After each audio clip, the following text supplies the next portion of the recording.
is just always mysterious and surprising. You never know what's around the next corner. You never know what's around the next corner. Hello, bienvenue dans un nouveau carnet de bord. Aujourd'hui on est mercredi, c'est le 8 mai, donc j'ai une pensée particulière pour la guerre que nous avons vécue et j'espère que vous avez fait de même. Aujourd'hui donc je démarre un carnet de bord, je suis désolée j'ai pas commencé avant, je suis chez moi, du coup je travaillouille pendant ces 2 jours fériés, donc c'est plutôt un moment de répit pour ma part et donc voilà, donc j'en profite pour vous parler lecture. J'ai commencé et bien entamé Meurtre et Carrot Cake que je lis sur liseuse, donc c'est le tome 10 des enquêtes de Anna Svensson de Johan Fluck aux éditions Cherche Midi et donc je suis là, j'ai lu 58%. Donc voilà, donc ça se lit assez bien. C'est donc une nouvelle enquête qui se passe à Eden Lake en compagnie de Anna qui est donc notre pâtissière de cookies préférée, qui tient le cookie jar, qui a un chat qui s'appelle Moche et à qui le cœur balance entre 2 hommes dans le village de Eden Lake, entre le dentiste et le flic. Et donc voilà, donc c'est vrai que c'est un personnage très attachant et elle a la fâcheuse habitude de tomber sur des cadavres. Donc à chaque tome elle tombe sur un cadavre, c'est assez drôle. Et donc du coup dans ce nouveau tome, il s'agit d'une réunion de famille qui se passe à Eden Lake, une grande réunion de famille où 2 familles se rassemblent autour de festivités un peu d'été. Donc ça sent l'été dans ce tome et bien l'un des frères, cousins, éloignés, machin chouette qui avait disparu pendant 30 ans et de retrouver mort. Voilà. Et il y a une histoire de carrot cake bien sûr là-dedans. Donc voilà, je vous en dirai pas plus car c'est un tome 9, donc ça serait absolument inutile de vous spoiler la saga. C'est l'avant-dernier tome qui est sorti puisque le tome 10 lui est déjà paru. C'est Meurtre et choux à la crème. Et donc voilà, comme j'avais un petit peu de retard, je me suis dit que j'allais lire Anna Svensson. Je l'avais sur ma liseuse. Donc quand j'ai pris l'avion lundi soir, c'était parfait. Voilà, puis donc du coup j'ai un petit peu avancé encore hier. Et j'espère que je vais pouvoir le terminer aujourd'hui, mais ça c'est moins sûr. Voilà, ce qui est sûr par contre, c'est que là je m'apprête à faire du rangement et du ménage dans ma maison. Donc je vais mettre de suite mon livre audio Les Effacés de Bernard Minier. Il me reste pas grand chose. Je l'écoute sur Nextory et j'ai vraiment trop hâte de terminer cette écoute parce que vraiment j'adore ce tome. Les Effacés, je trouve que Bernard Minier a super bien travaillé le sujet entre la légitimité de défendre les personnes pauvres ou les personnes riches, puisque ici notre agent Lucia Guerrero est confrontée à cette question un peu morale, puisqu'elle gère 2 enquêtes, une où en fait les victimes sont des pauvres femmes et l'autre où les victimes sont des gens très riches. Et donc quelle est l'enquête qui est la plus légitime finalement au vu des éléments qu'ils ont dans les mains? Et c'est un peu une course contre la montre puisque elle essaye d'être sur tous les fronts. Elle oublie aussi un peu sa vie personnelle et sa vie de famille dont on apprend davantage dans ce 2e tome. Et voilà, c'est très rythmé, les chapitres sont très courts, donc ça fait vraiment plaisir. Et en plus le lecteur est super agréable, enfin la lectrice pardon, puisque c'est une femme qui prend la voix de Lucia Guerrero sur Nextory, c'est super agréable. Donc encore une fois, si vous voulez vous aussi écouter les aventures de Lucia Guerrero, vous avez mon code juste ici et l'offre Nextory dans ma barre d'infos. Sachez que en ce moment il y a donc 15 jours offerts et ensuite il y a 2 mois à moins 50% pour l'écoute et pour le reste, puisque vous avez accès à tous les supports littéraires, les supports numériques, les bandes dessinées, les journaux, les podcasts, les BD, les mangas, enfin un peu tout. Donc ça c'est vraiment l'avantage de Nextory, mais moi j'avoue que je suis pro pour les livres audio avec le crédit audio de 15 heures par mois. Ça vous permet d'écouter plusieurs livres et ou de vous faire un avis sur différents lecteurs et différents extraits avant de prendre un livre en entier et de l'écouter.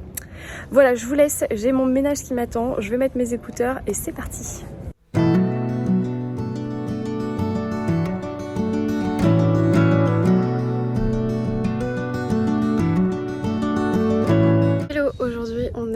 toujours mercredi, je vous ai parlé ce matin et là du coup on est à la fin de journée et j'ai terminé mon livre audio des effacés de Bernard Mignot.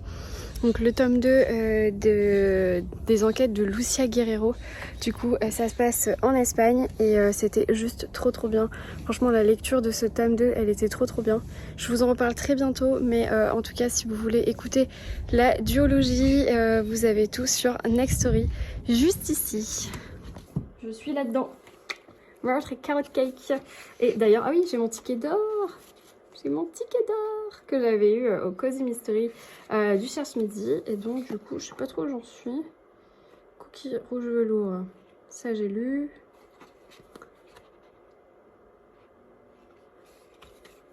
Ah, ça aussi, j'ai lu. Bon, je sais pas trop, je vais pas chercher où j'en suis. Mais voilà, je suis toujours dans ce livre. Trop bien. J'adore. Et ensuite, du coup, il me restera à lire des enquêtes d'Azensen, meurtre et chou à la crème. J'allais dire chou à la crème, mais non, chou à la crème. Voilà, c'est tout ce que j'avais à vous dire. Voilà, donc du coup, ce sont les effacés que j'ai terminés. Ce tome 2 était trop bien. Franchement, j'ai adoré le sujet, la duologie. Et il y a eu aussi des flashs et des clins d'œil à un autre polar que j'ai lu.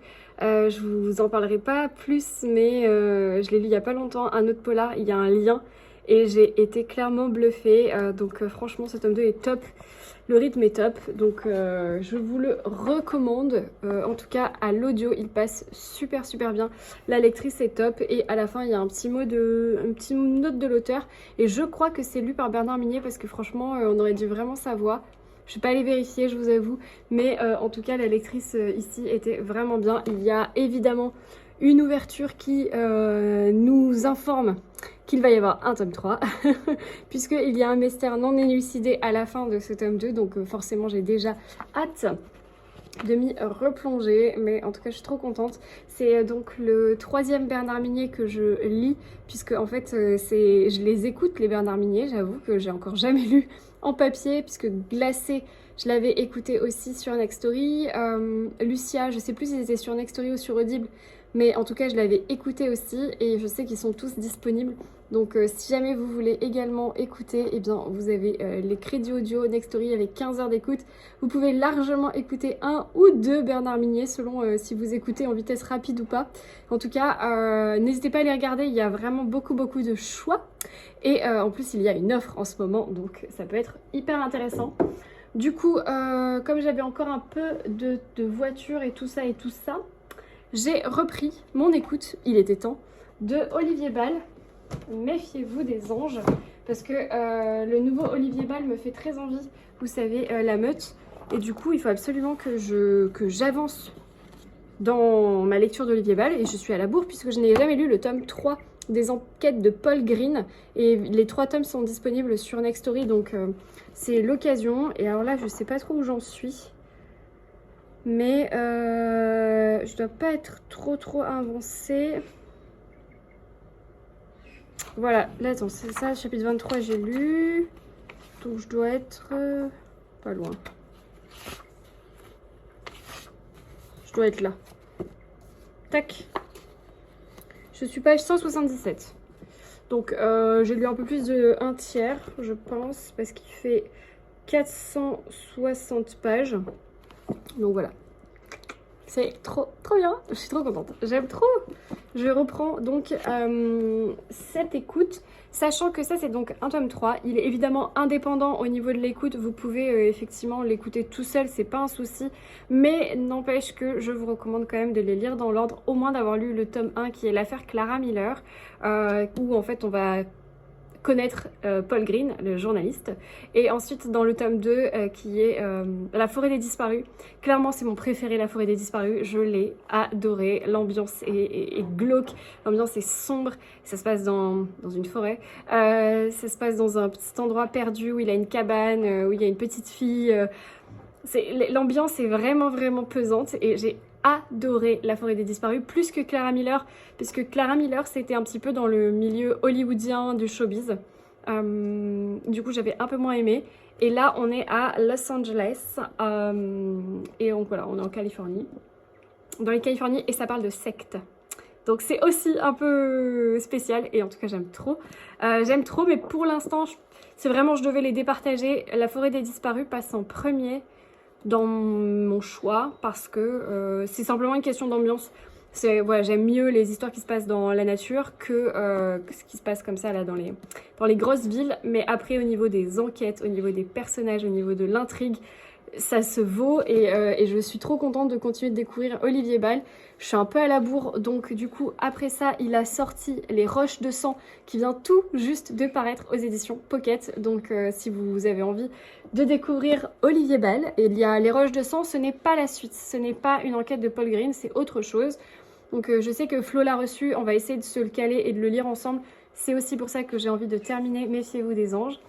Et comme vous le savez, dans un ou deux carnets de bord précédents, j'ai reçu de la part de XO toujours le dernier roman du coup d'Olivier Bal qui s'appelle La Meute et qui a l'air aussi dingue. Donc voilà, j'essaye de récupérer mon retard dans mes lectures. Oh, j'avais pas vu que c'était pas la même taille. C'est des brochets mais ils ont pas la même taille. Et du coup, là, je suis en mode, je lis que des livres XO, puisque j'ai terminé XO, Les Disparus de Blackmore, de Henry Levenberg, que j'adore. Mais en même temps, j'aime énormément cette maison d'édition. J'avoue que je suis rarement déçue chez XO. J'aime beaucoup leurs auteurs polars, comme Bernard Minier, Olivier Bal, Henry Levenberg. En auteur français, j'adore aussi Mireille Calmel. J'ai Olivier Merle que j'ai envie de découvrir aussi. En historique avec Mireille Calmel, je lis également Laurent Decaux. Enfin voilà, c'est des auteurs XO que j'aime beaucoup. Donc voilà, c'est une maison d'édition que je suis assidûment. Voilà, c'est tout ce que je voulais vous dire. En tout cas, tous les polars de XO ou presque sont disponibles sur Nextory. Et donc vous avez tout ça dans ma barre d'infos ou au lien ici sur l'écran. Moi, je retourne faire mon petit ménage, mon petit rangement, parce que là, mon mari est en train de débroussailler dehors. Il était temps. Notre jardin ressemblait à une jungle. Donc, j'en profite, moi, pour ranger un peu la maison. Et j'ai mis mes écouteurs. Et là, d'ailleurs, je viens de ranger mes thés. J'avais donc accumulé des thés qui avaient un peu, genre, séché, pris l'air, moisi. Enfin bref, j'ai fait un tri. J'ai tout nettoyé, j'ai tout rangé, j'ai tout trié. J'ai enlevé des boîtes, j'avais des boîtes où dedans il y avait 2 sachets, enfin j'ai tout rassemblé, j'ai tout bien rangé, bien nettoyé. Donc ça fait du bien. On sent que là c'est le printemps. Chez nous ici dans le sud, on a la chance, en ce 8 mai, il fait un ciel bleu magnifique. Alors on n'a pas trop été dehors, mais on a quand même mangé en famille ce midi. Et là on en profite pour faire du rangement, du jardinage, et on ira sûrement peut-être se prendre un petit goûter ou un petit dîner dehors ce soir en amoureux. Je vous laisse ici et je vous retrouve plus tard.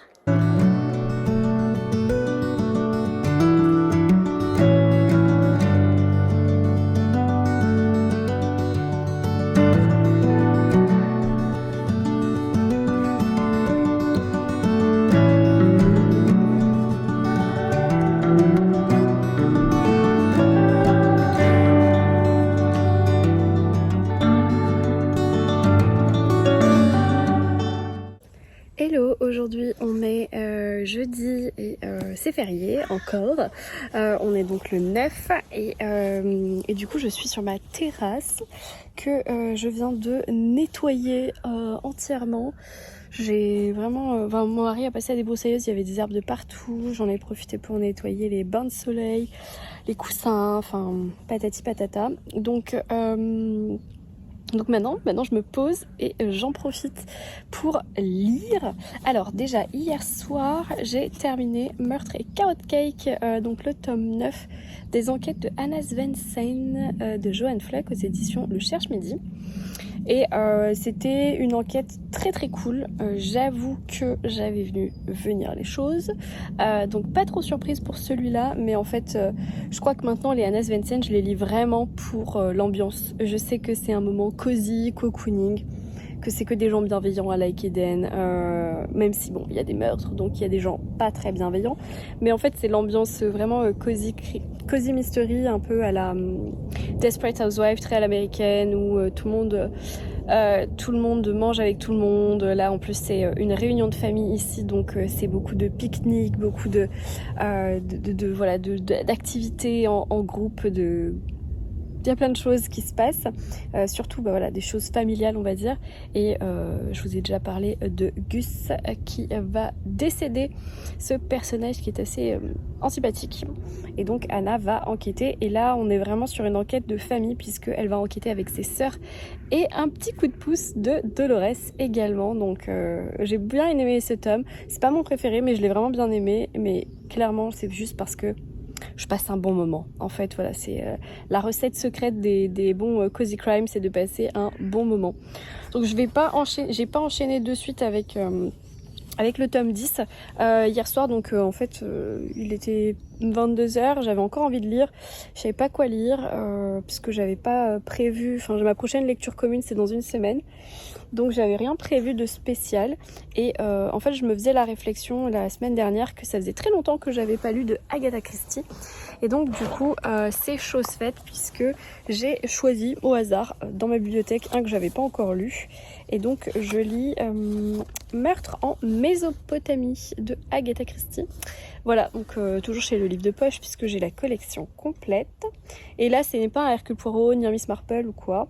Je vous lis le résumé. Une jeune infirmière, Amy Leatherham, arrive sur le chantier des fouilles de Tel Yarimja, afin de s'occuper de Madame Leidner, la femme d'un archéologue qui est la proie d'angoisse nocturne. Lorsque cette dernière sera assassinée, Amy aura l'immense privilège de voir Hercule Poirot à l'œuvre. Eh bien, il y a Hercule Poirot dans ce tome. Franchement, j'y suis pas encore, donc je pensais pas du tout que c'était un Hercule Poirot. Surtout que les Hercule Poirot, du coup, en Orient, j'en ai pas lu beaucoup, donc c'est vrai que j'ai pas l'habitude de le voir en Orient, mais plutôt en Angleterre. Et donc il y aura Hercule Poirot, voilà, donc je dis n'importe quoi. C'est effectivement un que j'avais pas lu, et mais c'est écrit en plus Poirot, voilà.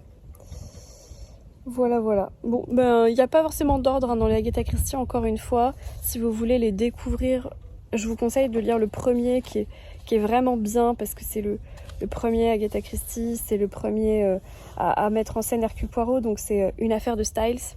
Et j'ai vraiment beaucoup aimé ce premier tome qui est très introductif dans le genre d'Agatha. Et autrement, pour ceux qui ne le savent pas encore, mon préféré c'est Le meurtre de Roger Ackroyd, que je trouve génial. Le plot twist est juste fou, et c'est là où je me suis dit ok, cette dame est une grande dame. Agatha Christie sait nous surprendre, vraiment elle est très forte, et depuis je suis tombée amoureuse d'Agatha Christie et de ses ouvrages, mais surtout de l'autrice, et comme vous le savez j'aime beaucoup ce qu'elle fait, et j'aime beaucoup cette personne que j'admire énormément, et j'aurais rêvé la rencontrer. Mais voilà, c'est impossible. Bref, tout ça pour vous dire que je lis donc en papier Meurtre en Mésopotamie d'Agatha Christie, et en audio, j'ai un petit peu avancé hier soir puisque je suis allée chercher des sushis. Donc j'ai pris ma voiture, j'écoute donc le Olivier Ball qui est Méfiez-vous des anges, voilà. Et je pense que je suis bientôt à la moitié. Donc franchement ça s'écoute super bien. Et en plus il y a 2 voix, j'ai oublié de vous le dire, mais dans ce livre lu je sais pas les noms des lecteurs, mais je vous mettrai sûrement une image ici. Donc je l'écoute sur Nextory, Méfiez-vous des anges. Et donc ce que je vous disais, c'est vraiment bien, c'est qu'il y a 2 voix. Il y a une lectrice féminine et un lecteur.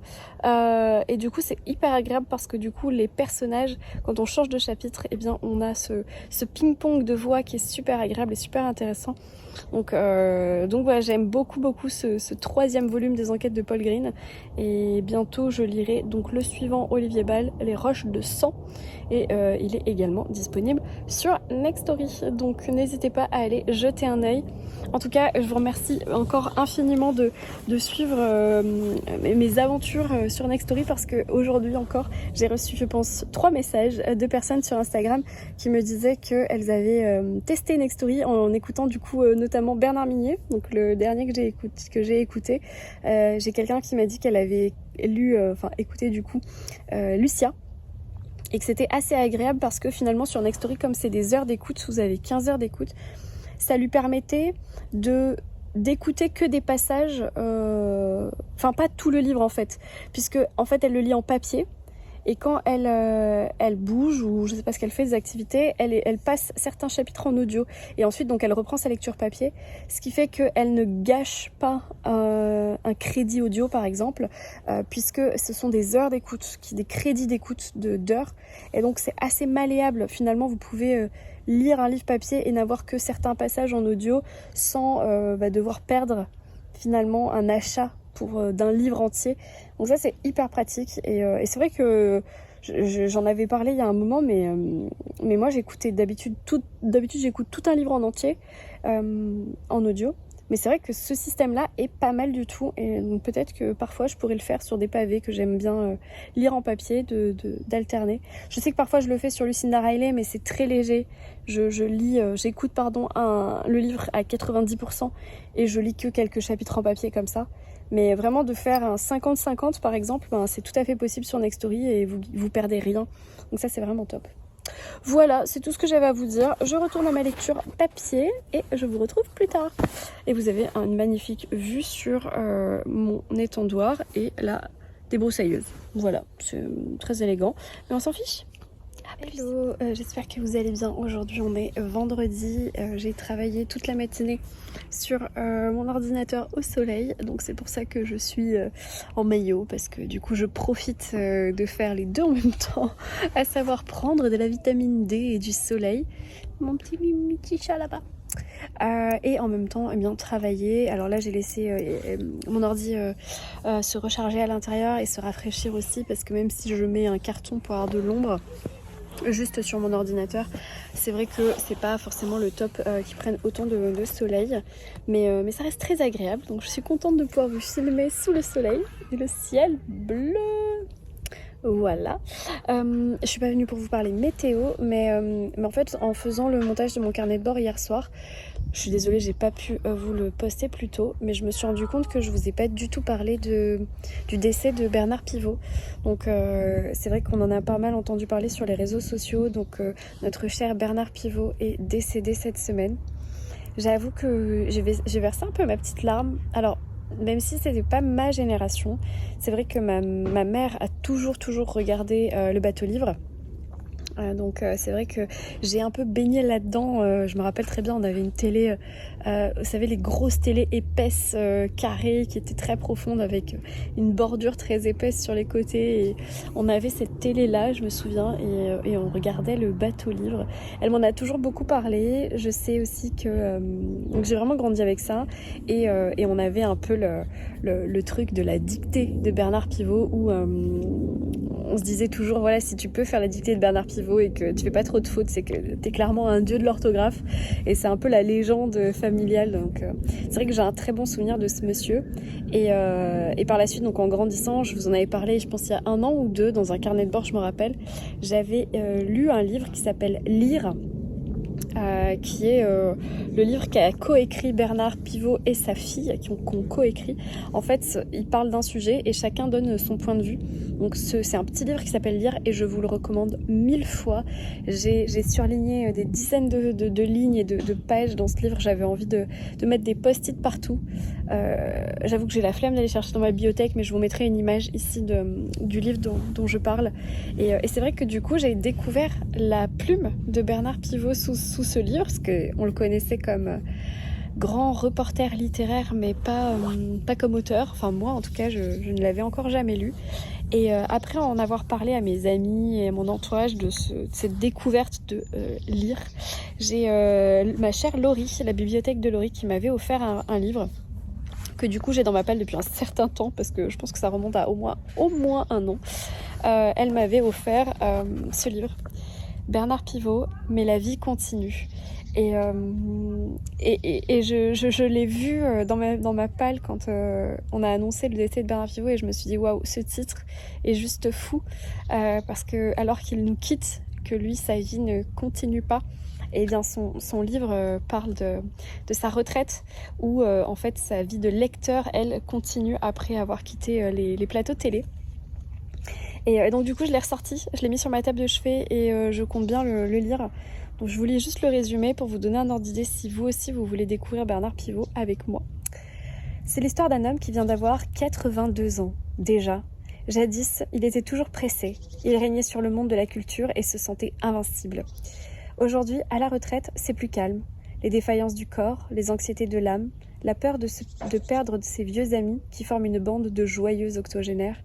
Une autre vie commence, avec le plaisir de pouvoir enfin prendre son temps et aussi de le perdre, à travers ce narrateur qui lui ressemble comme deux gouttes de vieux Bourgogne. Bernard Pivot raconte le grand âge à sa façon. Curiosité, lucidité, humour, c'est bien lui. Et c'est bien sa manière de proposer une petite leçon de gouvernance individuelle où chacun trouvera quelques recettes pour vieillir heureux. Voilà, donc j'ai ressorti ce petit livre de poche, donc, qui est pas très long, hein, il fait 200 pages je crois. Voilà, 200 et quelques pages. C'est un monologue, hein, c'est un récit, c'est pas une histoire, bien sûr, vous l'aurez compris, c'est un essai. Mais je voulais faire ce clin d'œil aujourd'hui dans ce carnet de bord et essayer à ma manière d'en parler et de parler de ce grand monsieur qui a marqué mon enfance d'une certaine façon et qui laisse son empreinte chez moi en tant que lectrice. Donc n'hésitez pas à me dire si vous avez lu et connu Bernard Pivot. Dites-moi en commentaire si vous avez d'autres recommandations à me faire, notamment des livres qu'il vous aurait fait découvrir, parce que c'était un peu ça le but, c'est que lui, il faisait découvrir des romans à ma mère et à ma tante. Et qu'aprrer, elle me disait « Ah, mais ça, c'était Bernard Pivot qui en avait parlé dans son émission, et c'était un auteur juste dingue, etc. » Donc voilà, n'hésitez pas à me dire si vous avez découvert des livres grâce à ce grand monsieur et si vous l'avez lu également. En tout cas, si vous ne connaissez pas lire, je vous le recommande plus.